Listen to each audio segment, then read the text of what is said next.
We have a really cool player-driven live episode today.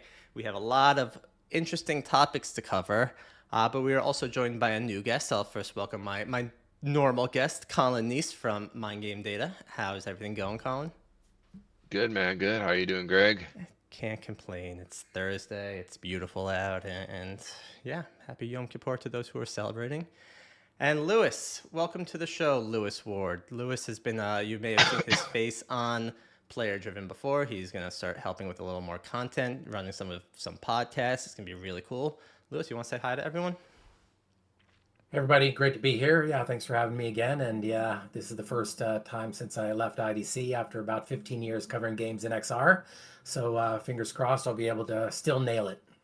So let us know, what was your role at IDC? What does covering games in XR mean? Can you just give us kind of like a high level? Sure, it was PC, console, and mobile games. So global forecasts, users, revenues, basic trends in the market. So forecasting a lot of you know basic metrics around the gaming dynamic between the three major platforms I covered. And then from XR, it was enterprise and consumer. So that would cover things from games, obviously on the consumer side, up to like enterprise use cases for augmented virtual reality stuff, mixed reality headsets like Apple. Obviously, Meta's like the 800-pound gorilla in that space, but Google's on the way in, and so that was also an interesting, area to cover. And so that's what I hope to keep doing. So we'll see. Did you hear today that Apple canceled their cheaper version of their XR glasses or their VR glasses? I guess to focus on XR specifically. No, I hadn't seen that actually. I've been busy this morning, so no. They is was it the one that's coming like next year, the new cheaper version of Apple Vision Pro? No, I haven't looked it up. I didn't see it. Yeah, I think they bought into the actual glasses. What Okay. Meta's doing? I'm really curious about those Meta Ray Bans. They seem really big, but the controller they Yeah, say no, is I really have. cool. They've The little sold many clicky millions thing. of those. I do have a pair of those laying around here somewhere, and I use them now and then as sunglasses because they're like progressives, so I can Oh, go Huh. nice. outside. Yeah. So That's I was awesome. at MetaConnect last year. All right. So we got lots to cover today. First one we're going to tackle is the elephant in the room that everyone has heard about and has argued about online is that EA has been purchased by a private investment fund out of Saudi Arabia. And that was shocking, but as Colin has mentioned on a number of his posts, and I'll let him dig into it, it's not that shocking. I think maybe just how it all went down is more the shocking part.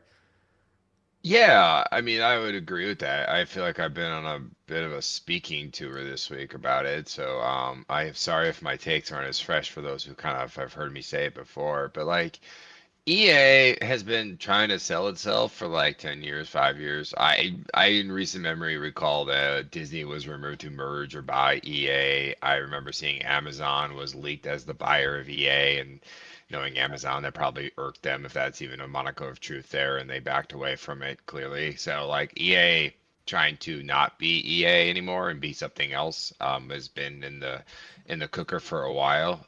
As I think the most interesting thing about it was just the makeup of the people that bought EA, I think is the more interesting thing. When you look at PIF, the Saudis, when you look at sort of like the private equity fund, and you look at the Kushners as the Kushners, you could kind of get see like kind of what's happening here. I mean, I'll just tackle the later one.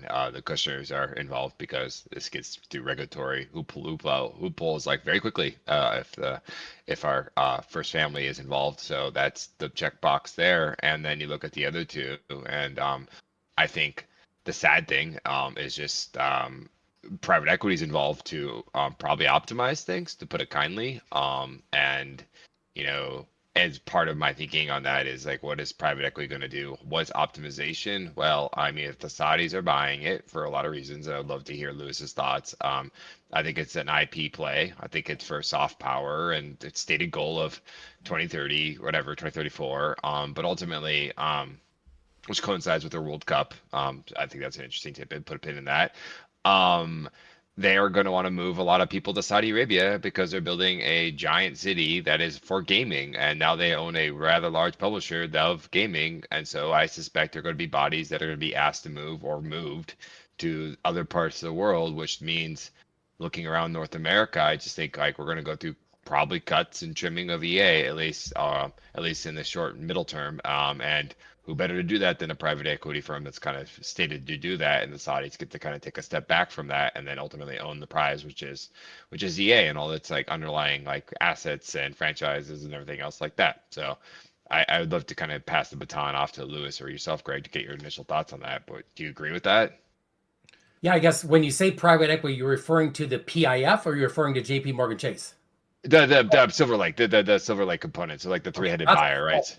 my understanding is that it's a leveraged buyout from JP Morgan Chase is funding the 20 billion. So that's not actually private equity.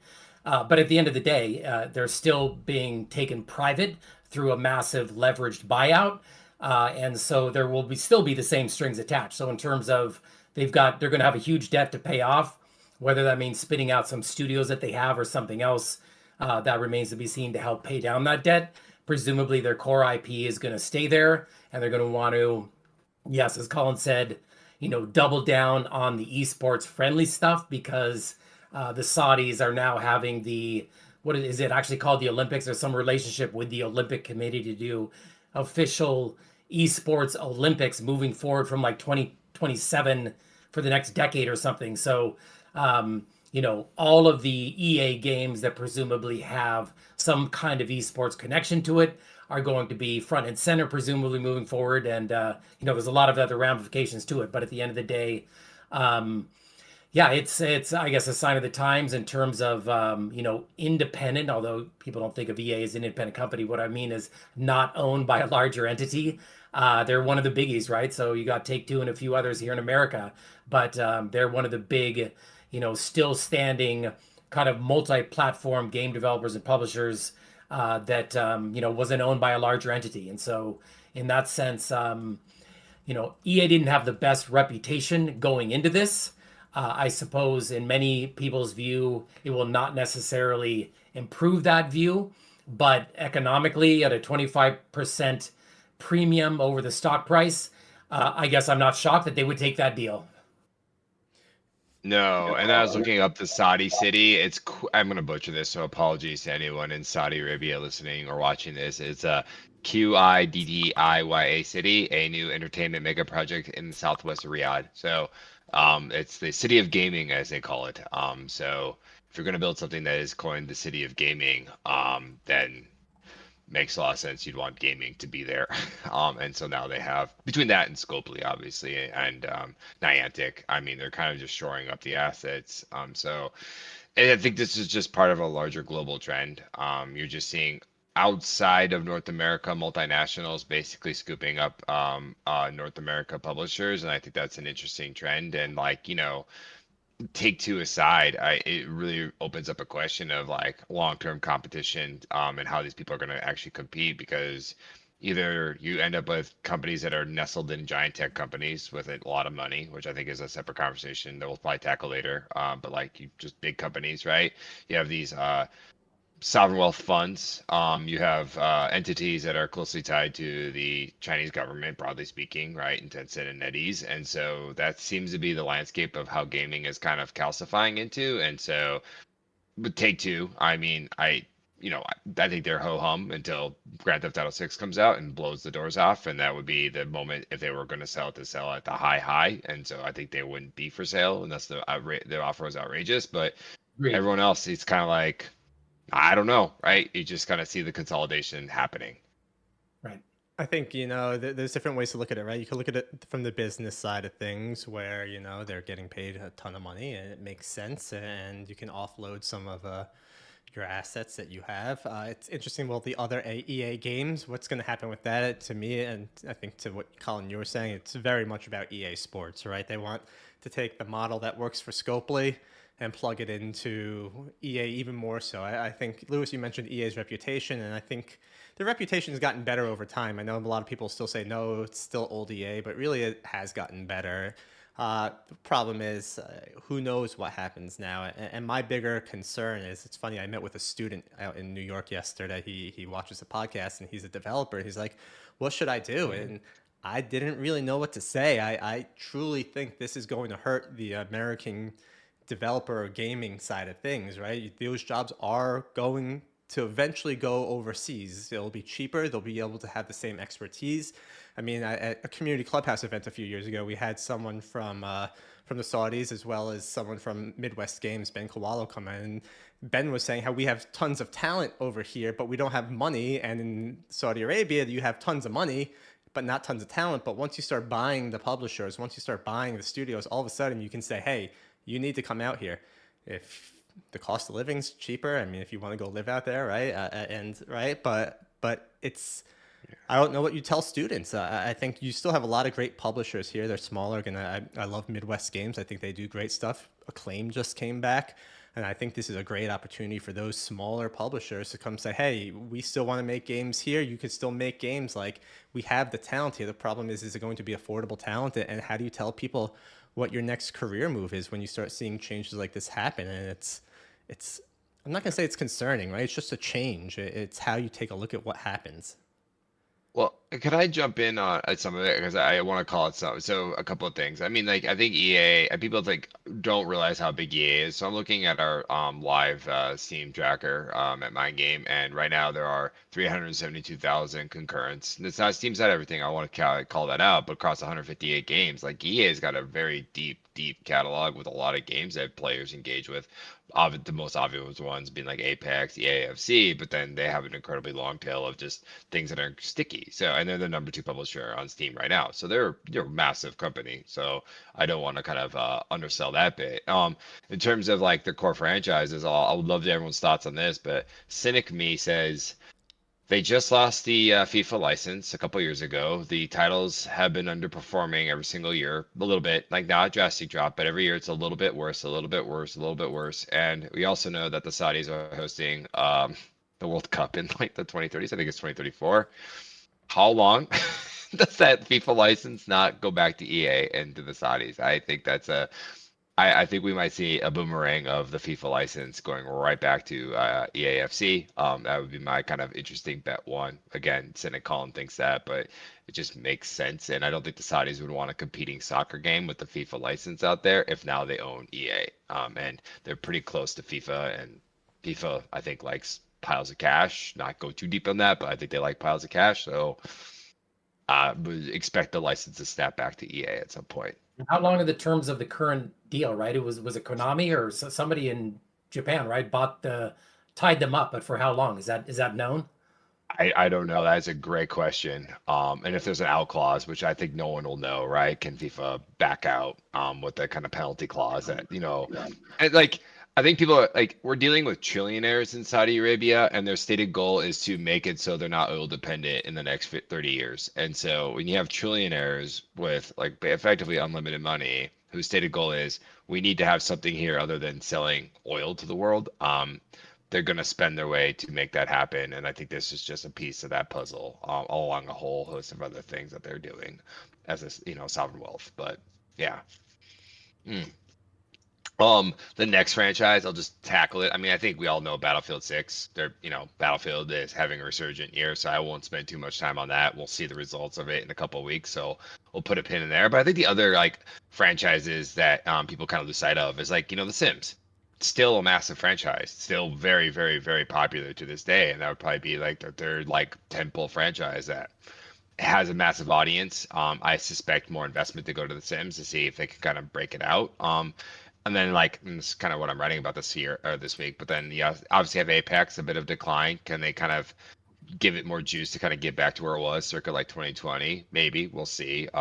We'll call it the Star Wars franchises, EA Star Wars. You have the Jedi series as like the more current one, but I, as a Star Wars guy, bias you can see behind me, Battlefront would be awesome to see a third one come out at some point just to play around in. So I got to think that would be in the cooker. And then you have all the dormant ones like Mass Effect being the one that comes to everyone's mind. Like, okay, are they going to got to revisit Mass Effect at some point? I think there's just a lot of opportunity there. And I think they'll have time to experiment because they're going to be off the quarterly earnings rat race once this deal closed. And they're going to have the optionality to potentially have a longer kind of like sight to do things differently than what they're doing now. I think it's been written about, but why isn't FC a live service game? I mean, because they are on the hook of selling a bunch of units in Q3, Q4, so they can't turn that light switch off without having equal cash flow there immediately. And I think it's a big risk. But if you're private, you do have the opportunity to kind of play around with these things and see if it's a viable business long term. But I would love to hear Lewis's thoughts and you too, Greg. You want to go, Lewis?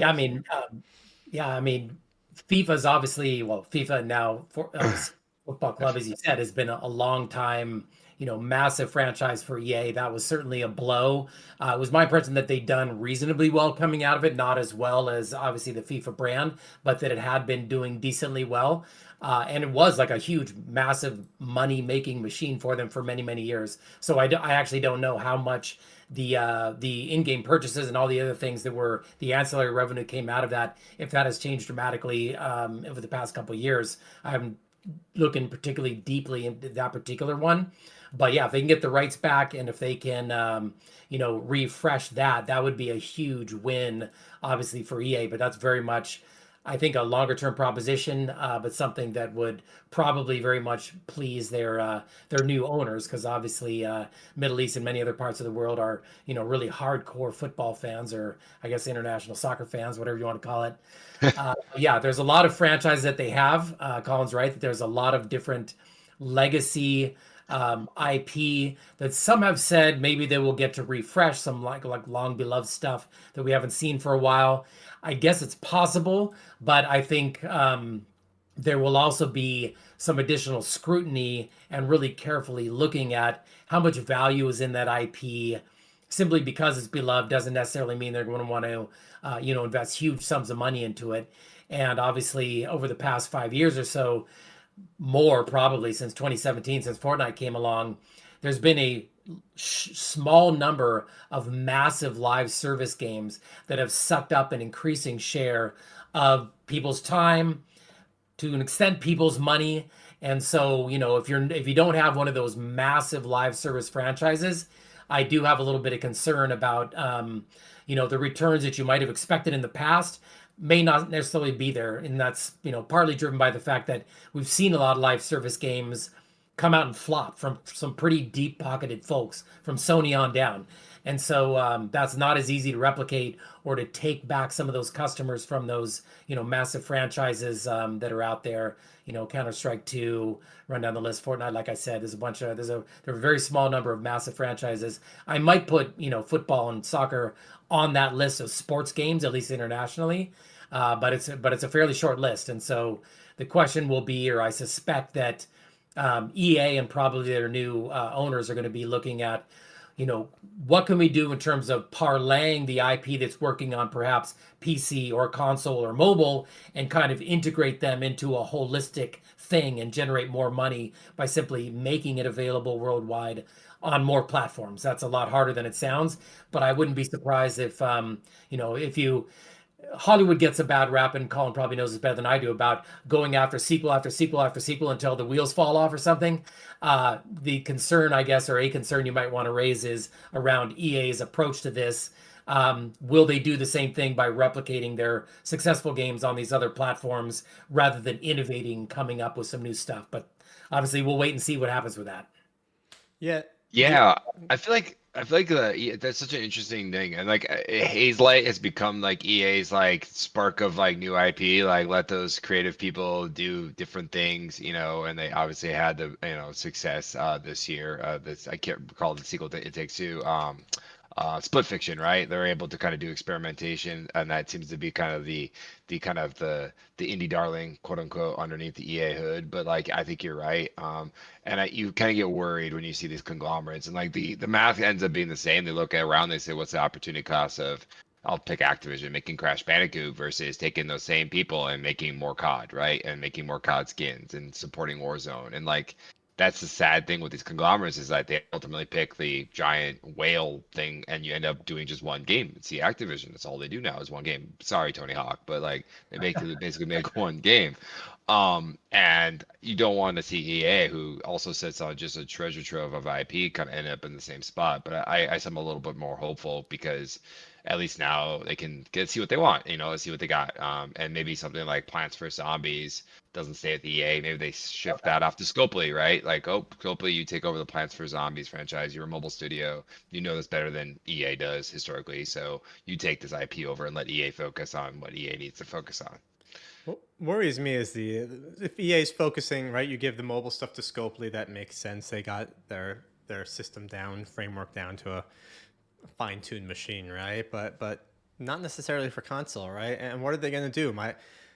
I had nothing but love for Keywords for my time that I was there, but like they're probably going to be outsourcing to companies like Keywords, who are then going to be outsourcing to another country to help, whether it be, they have good outsourcers too, right? But you're not going to start spending top of dollar for the best publisher or the best developers and the best studios, right? You're trying to make profit here. So does the quality of the game end up going down? And not to say EA didn't do that before. They killed my darling Command and Conquer, right? But well, what else is going to follow, right? And I don't know. I am not as much bullish as I am bearish on this, and I think it's actually overall will be fine for the gaming market. But I feel like I'm just taking a look at this from like the American gaming market, which I know is not a fair way to look at it, right? But like I think like EA is the company we grew up with. One of my first games playing was NHL '94, right? And I rode those waves of all those EA games. And I feel like that was the American gaming company, and now it's not.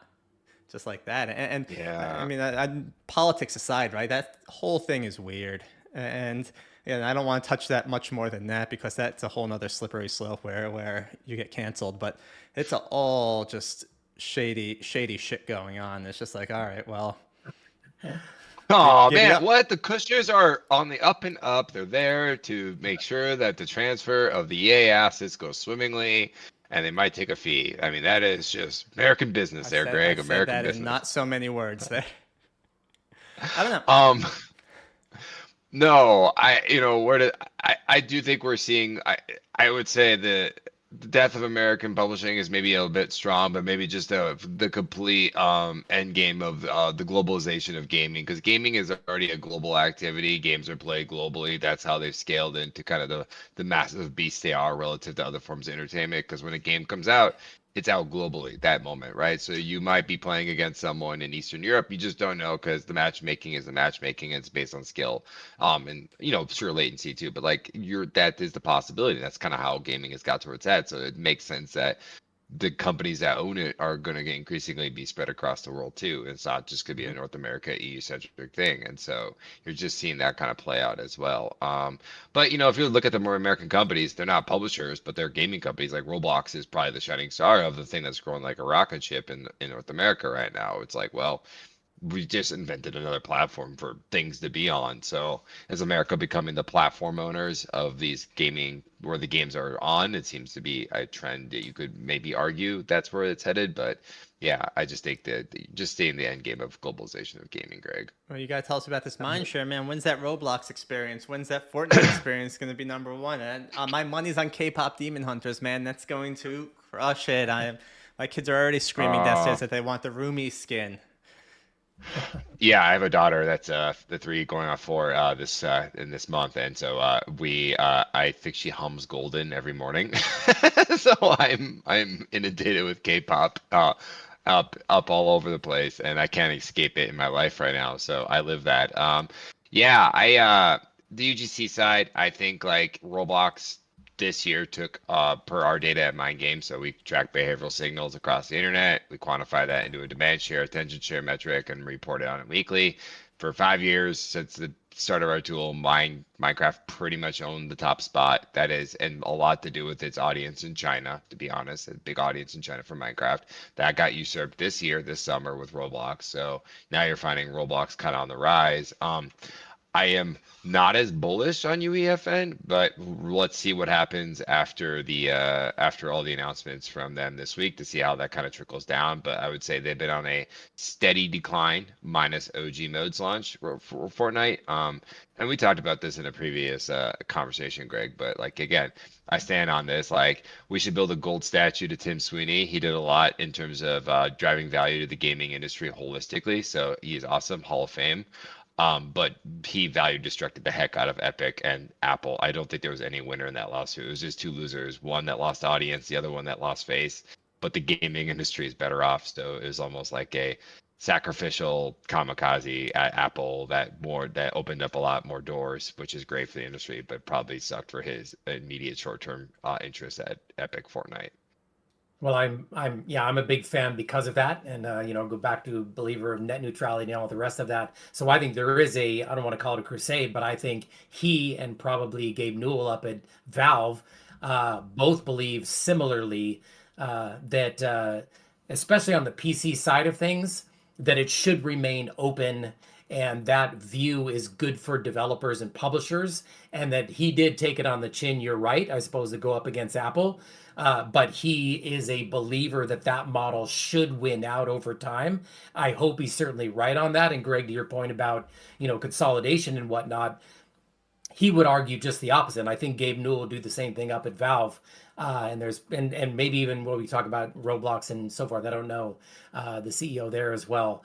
But I think there are some American heavyweights that are certainly behind the idea that too much concentrated power in the hands of too few many executives or deep-pocketed folks that we don't know a whole lot about, private equity, whatever it may be, is not necessarily going to be in the interest of the gamers nor the businesses in the long term, because they're going to look after their own bottom lines, and not that these other companies aren't, but they have a philosophy toward being open and being willing to give revenue shares. Their revenue shares, right? If you look at Epic Games, went up from it was like 70-30. They went to what, 88-12 and so forth. So this isn't just about making games accessible on mobile or PC or console, whatever it is. I would agree that the win there is a muddy win at best there, but I don't know what else he could have expected or hoped.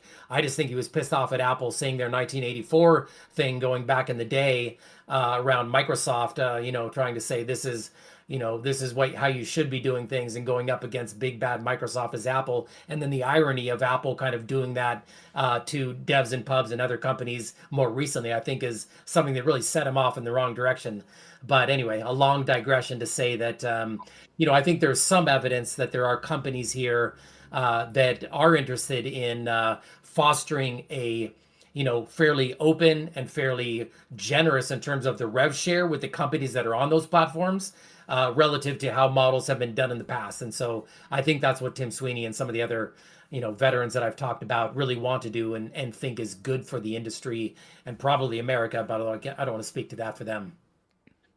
I totally agree. I think he took a much more macro, less of a self-interest view when he did what he did with Apple. And I think knowing that he did a bit of sacrifice for the larger good for the industry and the health for the long term. So tip of the cap. Again, we should put a gold statue out in the gaming hall of fame to Tim Sweeney. And Epic Online Services. I think he believes in, projects that can be used by multiple companies, kind of like India consortium type things or whatever, that are going to put out the software that can be reused by many companies to help them do part of the infrastructure layer. And so EOS is a good example of Epic believing in open source kind of community driven projects. And so I think that those pieces fit together as well. But anyway. Well, is this the time, Greg, to transition to our favorite publicly massive conglomerate in Xbox and talk about their pricing? We're talking about money, man. It's the right time. And I'm ready for this conversation because I'm going to be the bad guy here. I am so excited. So let's talk about it. We'll talk high level, right? For those that have not heard, the price of Xbox Game Pass has gone up. It has gone up by $10 or 50%. For its highest tier of Game Pass. I don't think it's called Ultimate anymore, but maybe it is. It's still. Yeah. And the internet flipped their shit. So Sure did. I'll be the bad guy first. All right. I get it, man. $10 more a month. I'm not happy about doing that, but there are a few more benefits, and that's BS, right? It's fine. There's a few more benefits, right? We're still getting day one access to all the same new games. More games are hopefully going to be coming out. And we've all been complaining that more people need jobs, the industry's not paying people well, and blah, blah, blah. Is that money going to trickle down to them? My gut says no, but maybe there's a goodness out there, right? Like, you want better games, you got to pay for better labor, you got to pay your employees right, right? And that cost has to go somewhere, right? Someone's not going to eat it. So every price goes up. Disney's price has been going up for Disney Plus for God knows how long, Netflix. So now Microsoft says, you know what, we're going to jack our price up by another $10. And yeah, the internet lost their shit. But I mean, at the end of the day, my gut feeling is that, you know, it's inevitable. You first of all, when you're buying into a monthly service, right? You're not going to be like, oh my God, that price went up after 3 years. Who would have ever guessed that, right? Like, yeah, I think it's completely normal, and I don't think it's out of the ordinary for someone to do this. I don't actually think it's even wrong. Is it a lot of more money for people? Yeah, it's going to hurt people's wallets a little bit, especially in this time where people don't have as much money. But you're paying for exclusives, you're paying for games, you're getting this stuff. And I think for people to flip out that much about the price hike when, again, people are complaining that the environment's not good, people are getting laid off. Again, I'm not saying this is going to solve it, but like, you want the best of both worlds without any change whatsoever. And when two forces meet, something has to move, right? And unfortunately, what moves is my credit card bill in the wrong way. Oh man. Wow. I would love to hear Lewis's take. My take is pretty known. I think this is a throw in the towel and admitting that maybe releasing AAA super titles on Game One and Game Pass, Day One Game Pass, is value destructive, and doing this right before Call of Duty Black Ops 7 comes out is no coincidence. They have to make up that money from somewhere. It takes a lot of money to make. Putting on Game Pass makes it so it sells less on other platforms, and so they have to get their cheese. Otherwise, they're not going to hit the revenue targets that they need to hit to keep the lights on across Activision and all its supporting studios. So that is my broader take on that, but I would love to hear from Lewis. Yeah, I mean, I definitely think you're on the right track there, right? Buying Activision Blizzard was a monster in what, 2022, whenever that closed. So they, I'm sure, are looking at what happened to Call of Duty and some of the other games since it's been added to Game Pass. And now they've got some way to reconcile the amount of, time it generated, the equivalent amount of money it generated. And they've probably done some very careful modeling across all of the new Activision Blizzard and IP and maybe King IP that's available in the service. And this is a rationalization to some point in the future where that investment has paid for itself. And so I think the simplest way to look at this is, after crunching a lot of numbers, this is what it needed to be to rationalize it internally and perhaps to some other external partners, that this is where Microsoft wants to go. They've been leaning into subscriptions and leading in subscriptions since the early 2000s. So they have kind of pioneered this whole idea of subscriptions. Obviously, on the console side, Sony and later Nintendo have followed them down this path. They've been right on that. But Microsoft has also had a history of being out in front of their skis, whether it's you can't hand your disc to somebody else and let them use it and having to backtrack that, or take your area of, how the DRM stuff works and from some other perspective, and, don't own your games anymore through cloud stream gaming. They're usually right on the technology and where things are going, but they can sometimes get out in front of their skis and punch themselves in the face or shoot themselves in the foot, whatever metaphor you prefer, because they're not where gamers are. I would say Sony and Nintendo are more happy to let the gamer decide, and they'll be pulled along as gamers choose to do that. They will increase those avenues. Microsoft likes to be ahead of the curve, skate to the puck, if you will, but sometimes they get out too far in front of the puck and it causes them problems. So, this is a financial necessity. I can understand it from a business perspective. Gamers are never going to want to hear 50% increase.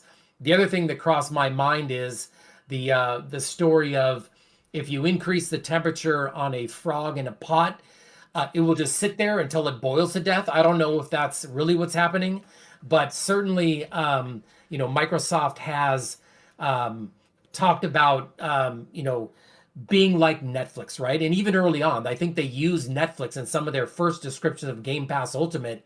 And so I think they do view that. I was like, it's not really like a video subscription service. I think they really do think that's the future of entertainment. That will all be subscription based. You will own none of it. And so once they get you on their treadmill, it gets difficult to get off it. And so people are going to they're going to grumble, but enough of them are going to stay on the higher price tier that it's going to actually increase the amount of revenue there. Some of them will migrate down to the middle tier, which I don't think changed, maybe nothing, or at least in some markets it might have gone up a little bit. But in some ways, you want the premium offering out there to make the middle tier more more attractive. So if that one's $100,000, well, this house is only $50,000. Well, maybe I can live with that. But even though it's still kind of expensive, so there is a psychological aspect to it. And the last thing I'll say is there's been speculation and even some comments from Microsoft for some time that they want to do a mobile version of Game Pass that will be $5 a month. It could have ads in it, things like this. I think they're still noodling in that direction. When they talk about getting to 100 million subscribers or whatever was leaked back in the, what was that, when those files were released 5+ years ago, Yeah. that was their goal. How are you going to do that? There's no way you're going to do it on their hardware. So they have to go PC. They have to go mobile. That implies that there's going to be like cloud stream gaming services on mobile devices. And so again, by having a $30 tier and then like a 15 and a 10, well, now the $5 one for mobile is sitting in a broader context of offerings. One will have heavy ads on the low end, for example, and they view that as their path to this portfolio of services that is going to, in the long term, hopefully turn out to be worthy Microsoft investment. So I'll stop there, but I think that's probably part of the long-term calculus as well. Man, I want to jump in on a bunch of things, and you got my tinfoil hat on, so I'm gonna share a tinfoil theory that I have here. But I'll start with Greg, you've heard this before, and so apologies, but I don't hate the Game Pass strategy. I hate the execution of the Game Pass strategy. It drives me crazy as an analyst because I think like if you want to be Netflix, be Netflix. You know what they don't do? Put their content on any of their platform. They point to their subscription service and say subscribe or don't watch. And yeah, you might get K-pop Demon Hunters in theaters for a weekend, but it's a stunt and it's marketing. It's not there to like actually generate revenue. And I don't think they'll ever fold on that. Like on the more macro level, you will not see Netflix content appear on Disney Plus as like a Windows outside, right? Games are on mobile. I'm messing with you. Go ahead. Yeah, but yeah. Or you window, and that's what every other the gaming subscription service does. They go, yeah, great, EA Plus. It's like you can play Madden after the Super Bowl for free or for the subscription. So you window into it, right? So you capture the people that are willing to pay premium dollar for the most updated version of Madden, and eventually those more value or kind of price sensitive consumers get it at the kind of subscription tier. So I'm always like, pick a lane Xbox. You can't run in both, but they're kind of doing this with the price hike. The whole point of the price hike was to put more of the premium content at that insanely internet gets mad at them price point. So I think they're trying to stretch that and naturally push people into those two camps, like subscribe to low tier, get the things eventually, subscribe to the upper tier, get things on day one. So I think they're moving in that direction. So I get that, tip of the hat. Now the cloud gaming bit, this is where I'm going to go tinfoil hat, and I'm so sorry. It made a lot of sense to me as a strategy, and then I think AI kind of changed everything. And this is where I'm like, I don't know what Xbox is in 5 years, but that's my tinfoil hat. So let me start at the beginning. As someone who knows how the server business works, as I come from Amazon, I get it. It's basically like, oh, we need to scale Azure. What's a great way to scale Azure? Well, cloud gaming. Well, cloud gaming can run exclusively on Azure. We can use the demand for cloud gaming to kind of basically pay for the expansion of Azure. And that was kind of a pretty awesome and made a lot of sense strategy. And that was what they were marching toward until ChatGPT kind of fell out of the sky, which they were investors in. And they're like, wait, what? And AI infrastructure build out has superseded any demand they'd ever need from gaming. They're like, doesn't matter anymore. We're chasing AI, and that is kind of growing Azure at a clip that is exponentially greater than we ever thought we'd get from gaming. And so they're going down this journey. And I honestly think like we're in an AI bubble. So this is the tinfoil hat part. You can argue when the bubble bursts. Is it 5 months? Is it 5 years? I don't know. But when you see Oracle taking on debt to pay ChatGPT, who is then paying NVIDIA, who's also getting an investment from NVIDIA, to then hand that money back over to NVIDIA for more chips, we're in a snake eating this tail moment in AI. Now, to date, the FANG companies who are in AI, so Amazon, Google, Alphabet, and Microsoft, have been using free cash flow to pay for everything. So they're not taking on debt to pay for things. They have not fallen that trap. But as reported by the Seattle Times this summer, part of the layoffs to this summer, the crazy 9,000 number, was in part due to needing to free up capex to kind of fund the AI expenditures. And so, at what point does gaming, which unfortunately for gaming makes no difference to their stock price at all, if Xbox ceased to exist tomorrow, Wall Street wouldn't flinch as long as they were spending on AI infrastructure, GPUs, and nuclear power plants in parts of the world to power these data centers. Like, that's the things that matter to them. So I could see a point in time where they look at the gaming assets and say, this isn't working at the level we need it to. We need to kind of we need to free distractions. And so we're going to start spinning it off. And I've posted my crackpot theory on this. Tencent Activision makes sense. They have Call of Duty Mobile. Activision does Call of Duty. NetEase Blizzard, relationship exists there. I can go on and on. Someone commented to me privately, like, what about Netflix and Bethesda? I'm like, ooh, that is a smart, interesting. So I could see, like, there's a future where I could see where these things get spun off into pieces as Microsoft has to focus on what it does, which is AI build out, or the bubble bursts and they need to quickly right the ship. That would be another thing they would do, is sell out assets. So that's my crackpot theory. I will pause, but I had to share it because it kind of came up loose and I couldn't help myself. Yeah, I mean, there has been speculation for like a decade on whether Microsoft is going to sell the Xbox brand off because it doesn't fit with a lot of the enterprise things, et cetera, et cetera. I've always thought that it doesn't make sense. Not only, are they like to be able to test a lot of their experimental stuff in the gaming arena, and it makes a lot of sense in terms of what people will do, what consumers will do, the behaviors they'll do. I think there's some value beyond gaming per se for Microsoft. But yeah, I guess I will the tinfoil hat theory that eventually AI could make it so obvious that it would be worthy of divorcing Xbox or the Xbox brand and the rest of Microsoft gaming stuff to a third party. I suppose it is theoretically still possible, but I'm skeptical of it. I remain skeptical that it is kind of a sexy. Somebody said that it's like, and somebody's going to probably yell at me on the internet, but it's like almost like a trophy wife for an older guy to be like this hot young thing on his arm. That gaming kind of gives Microsoft cachet and some juice that it wouldn't necessarily have as a company without it. It gives it some younger appeal, some sex appeal, whatever you want to call it. So that's what I really meant by that. And so to rid themselves of it, especially when it probably is doing reasonably well as a component of the broader industry, of the broader portfolio they have. I just don't see it, but hey, those theories will continue to abound, I'm sure.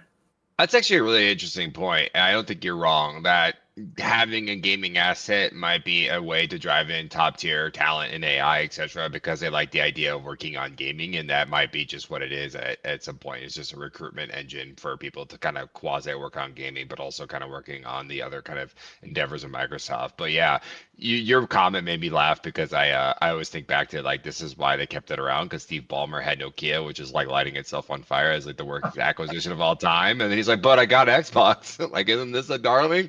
So you got to be cool with Xbox while the rest of it was just like letting itself on fire for their mobile efforts, culminating with Nokia. I really like, Lewis, your point, and that's my theory is it goes after the kids, Gen Alpha, Gen Z, right? Like, they're growing up. Eventually, they're gonna have to get a PC or a Mac, right? And Mac has been doing great for years. So how do you start getting in front of kids at an earlier age that they can grow with your brand, grow with your thing, right?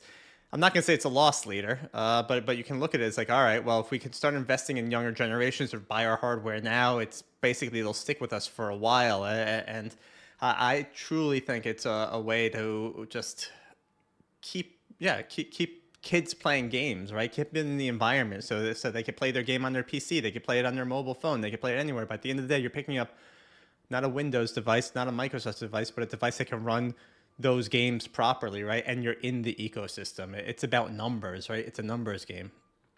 Yeah, I mean, they just made obviously a giant content acquisition, right? So there's probably some runway they've got that's probably going to take many years to get to some sort of fruition point where it kind of justify what they did with Activision Blizzard and everything else. The only thing I'll quickly add, Colin, is that, NVIDIA was doing machine learning like 20 effing years ago before anybody knew what AI was. So when I say that gaming pushes the boundaries of what's technically possible, I mean that in multiple important senses. And that by focusing on gamers and hopefully thrilling the Xbox gamer community, I think there is, probably tens of millions of hardcore Xbox fans who will still shout down Nintendo and where Microsoft, Sony, whatever else you want out of hardcore fandom.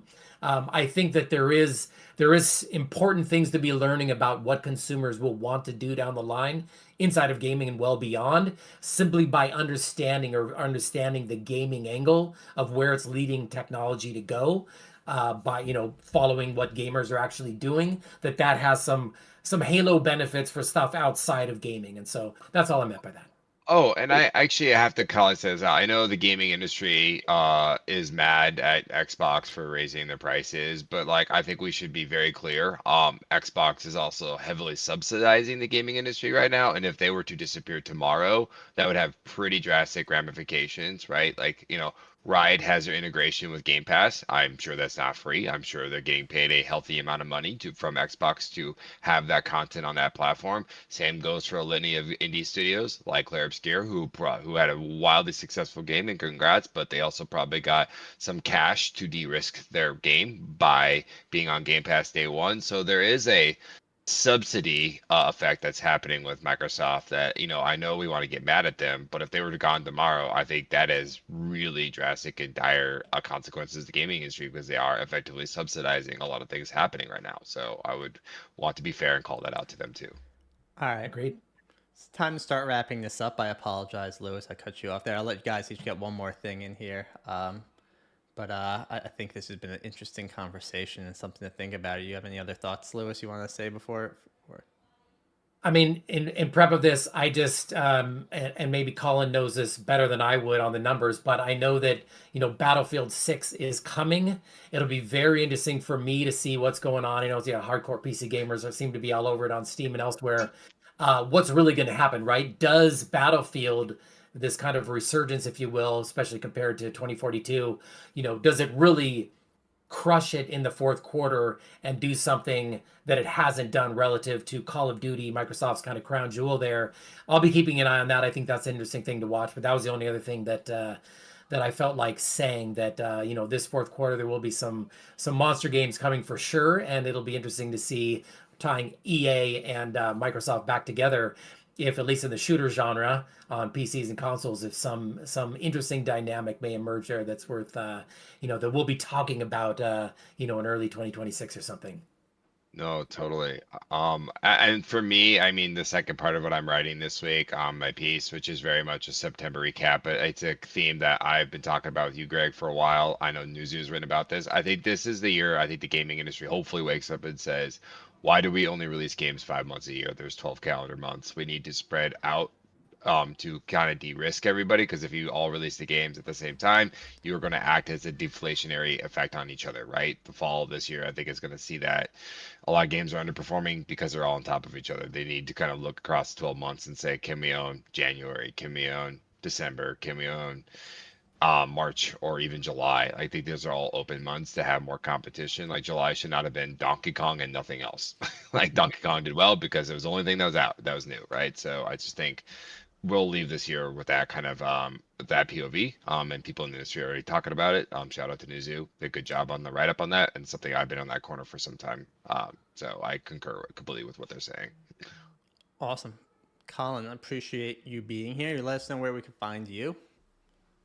I'm Colin East, SVP of Gaming at Screen Engine ASI and Mind Game Data. I am all over the place. I'm on Greg's podcast every other week, so shout out to the continuing efforts we have here, and it's great to have you on this one, Lewis. I'm also on LinkedIn, so look for me there. I have a newsletter called Patch Notes. I write weekly. And yeah, I think I do a good job. I try to cover things in the gaming industry from an analytical lens, leveraging data to kind of back up some of my opinions and thoughts. And sometimes I write about games that people don't really talk about all that much. So yeah, follow me there. Great newsletter. Make Cool. sure you're following Colin's newsletter. Lewis. Yeah. let us know where we So find you. yes, I've recently left IDC after about 10, 15 years of covering games and XR stuff. So I am on LinkedIn. Come follow me there.